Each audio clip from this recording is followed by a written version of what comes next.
সমর্থন উন্নয়নের পক্ষে এবং মানুষের সমর্থন আমাদের বাংলার পক্ষে।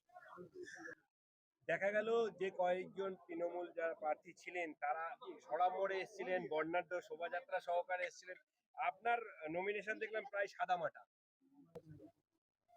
আমি কাজে বিশ্বাস করি, আর সেটাই আমার ফেথ, এবং আমি সেভাবেই চলি। আমি নিজেও খুব সাধারণ, সাদামাটা থাকি। আমার জীবনযাপনও খুব সাধারণ, তাই আমি সাধারণ থেকেই কাজ করি। এই জয়ের ব্যাপারে কতটা আশাবাদী? দেখা যাক।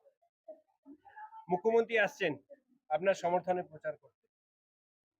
এটা আমাদের কাছে অনেক বড় প্রাপ্তি, অনেক বড় পাওয়া, যে যাকে আমরা সকলে ভালোবাসি, যার আবেগে আমরা সবাই এক ডাকে হাজির হতে পারি, তিনি যখন আমাদের বিধানসভায় আমার জন্য আসেন, মানুষের কাছে আসেন, সেটা অনেক বড় আশীর্বাদ, অনেক বড়। আর